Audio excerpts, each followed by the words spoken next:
ছোটখাটো খিদের জন্য সবসময় আমার বাচ্চা থেকে বাচ্চার বাবাও বলতে থাকে যে, "কিছু একটু খেতে ইচ্ছা করছে, কিছু একটু বানিয়ে দাও, কিছু একটু খেতে দাও, কি খাবো?"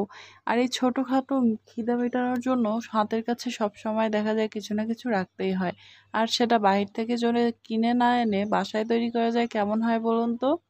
আর এই ছোটখাটো খিদেটা মেটানোর জন্য আমি আজকে বাসায় ৩ ধরনের স্ন্যাক্স বানিয়ে নিয়েছি। তো এখানে স্ন্যাক্সগুলো দেখতেই পাচ্ছেন। আর আমার মেয়েরা তার সঙ্গে তার বাবাও কিন্তু অনেক বেশি পছন্দ করেছে।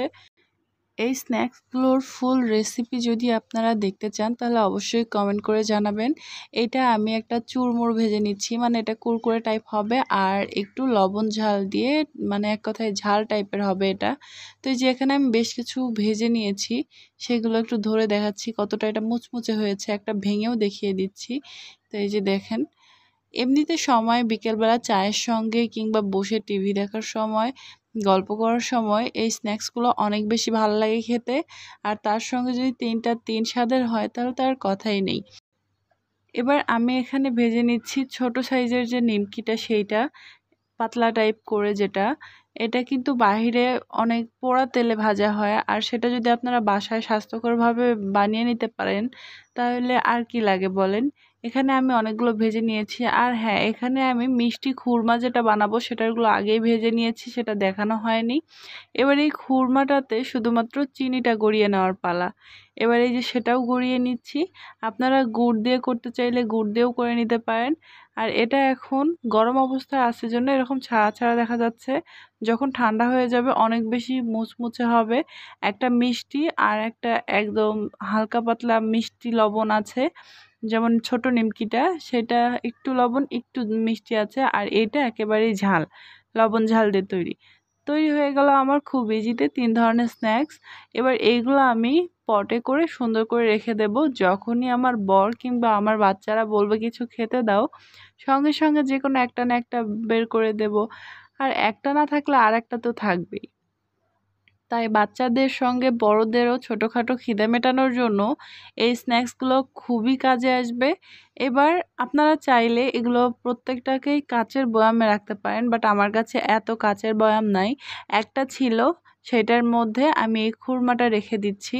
আর এই খুরমাটা কিন্তু অনেক বেশি মুচমুচে হয়েছে, তবে একেবারে কিন্তু শক্ত হয়নি।